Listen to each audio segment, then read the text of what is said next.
Hi అండి, అందరికీ నమస్కారం. వెల్కమ్ టు మై ఛానల్ సౌజీ థర్డ్స్. కార్తీక పురాణం 18వ అధ్యాయం వినేద్దాం రండి. సత్కర్మానుష్ఠాన ఫలప్రభావం. ఓ మునిచంద్ర, మీ దర్శనం వలన ధన్యుడనైతిని. సంశయములు తీరునట్లు జ్ఞానోపదేశం చేసిత్రి. నేటి నుండి మీ శిష్యుడనైతిని. తండ్రి, గురువు, అన్న, దైవం సమస్తం మీరే. నా పూర్వపుణ్య ఫలితము వల్లనే కదా మీ తోటి పుణ్యపురుషుల సాంగత్యం తటస్థించెను. లేనిచో నేను మహాపాపినై మహారణ్యంలో ఒక మొద్దుబారిన చెట్టునై ఉండగా తమ కృప వలననే నాకు మోక్షం కలిగినది కదా.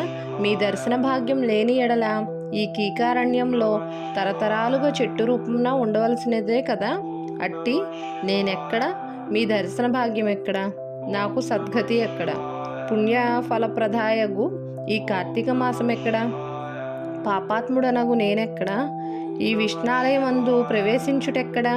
ఇవి అన్నీను దైవికమగు ఘటనలు తప్ప మరొకటి కాదు. కాన నన్ను తమ శిష్యునిగా పరిగ్రహించి సత్కర్మలను మానవుడెట్లు అనుసరించవలేనో దాని ఫలమెట్టిదో విశదీకరింపుడని ప్రార్థించెను.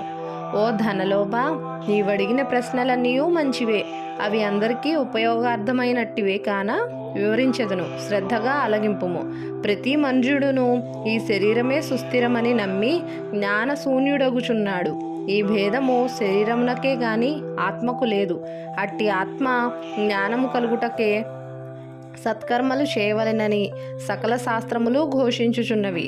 సత్కర్మనాచరించి వాటి ఫలము పరమేశ్వరార్పితమొనరించిన జ్ఞానము కలుగును. మానవుడే జాతివాడో ఎటువంటి కర్మలు ఆచరించవలెనో తెలుసుకొని అటువంటివి ఆచరింపవలెను. బ్రాహ్మణుడు అరుణోదయ స్నానం చేయక సత్కర్మల నాచరించినను వ్యర్థమగును.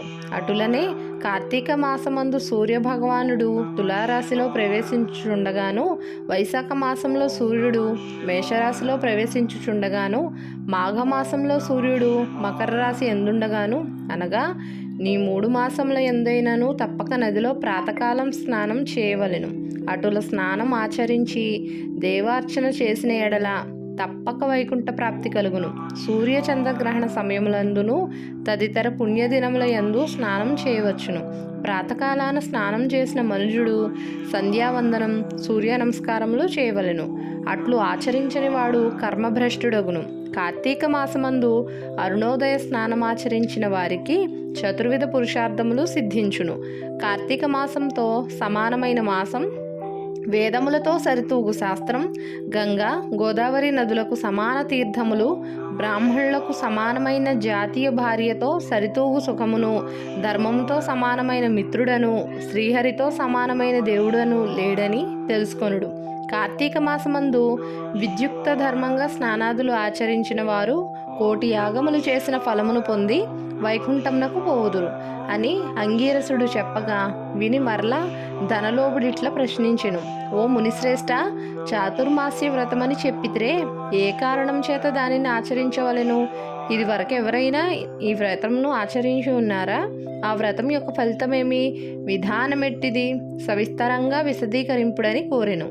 అందులకు అంగీరసుడిట్లా చెప్పెను. ఓయి వినుము. చతుర్మాస్య వ్రతమనగా శ్రీ మహావిష్ణువు మహాలక్ష్మితో ఆషాఢశుద్ధ ఏకాదశి దినమున పాల సముద్రమున శేషుని పాన్పుపై శయనించి కార్తీక శుద్ధ ఏకాదశి నాడు నిద్ర నుండి లేచును. ఆ 4 మాసములకే చాతుర్మాస్యమని పేరు. అనగా ఆషాఢశుద్ధ ఏకాదశి శయన ఏకాదశి అనియు, కార్తీక శుద్ధ ఏకాదశి ఉత్థాన ఏకాదశి అనియు, ఈ వ్రతమునకు చాతుర్మాస్య వ్రతమనియు పేర్లు. ఈ 4 మాసములలో శ్రీహరి ప్రీతి కొరకు స్నాన దాన జపతపాది సత్కార్యాలు చేసినచో పూర్ణ ఫలము కలుగును. ఈ సంగతి శ్రీ మహావిష్ణువు వలన తెలుసుకొంటిని కాన ఆ సంగతులు నీకు తెలియజేయుచున్నాను.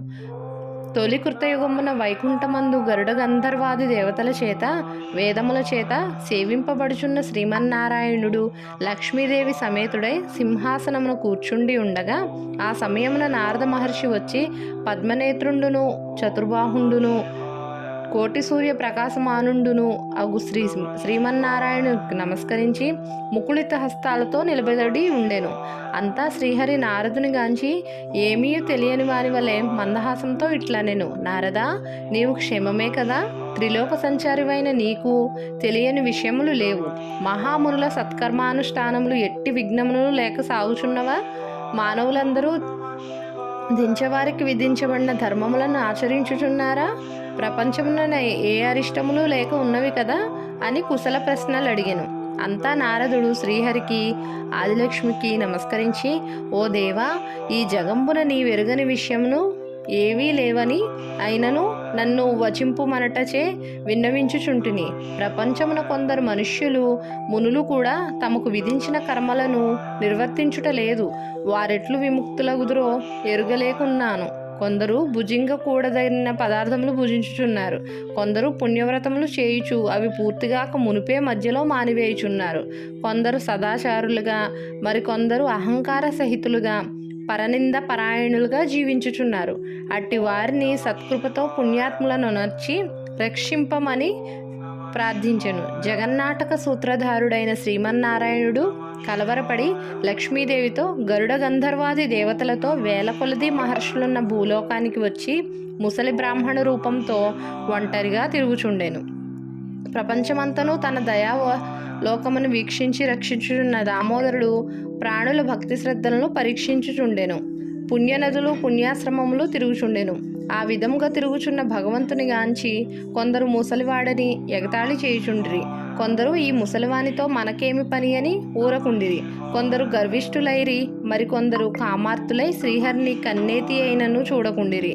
వీరందరినీ భక్తవత్సలుడగు శ్రీహరి గాంచి వీరినెట్లు తరింపజేతునా అని ఆలోచించుచు ముసలి బ్రాహ్మణ రూపమును విడిచి శంఖచక్ర గదాపద్మ కౌస్తుభ వనమాల్యాధారంకారయుతుడై నిజరూపమును ధరించి లక్ష్మీదేవితోడను భక్తులతోడను మునిజన ప్రీతికరమగు నైమిసారణ్యమునకు వెడలెను.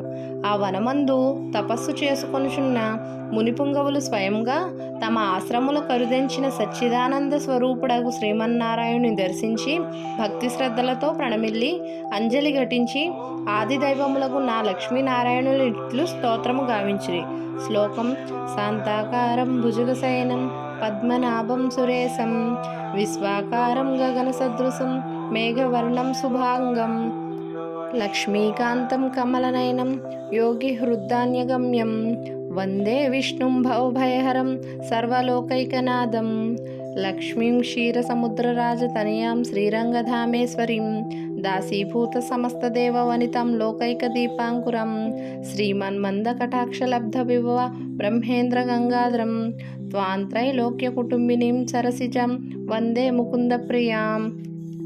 ఇట్లు స్కాంద పురాణాంతర్గత వశిష్ఠ ప్రోక్త కార్తీక మహాత్మ్యమందలి అష్టాదశాధ్యాయం 18వ రోజు పారాయణం సమాప్తం.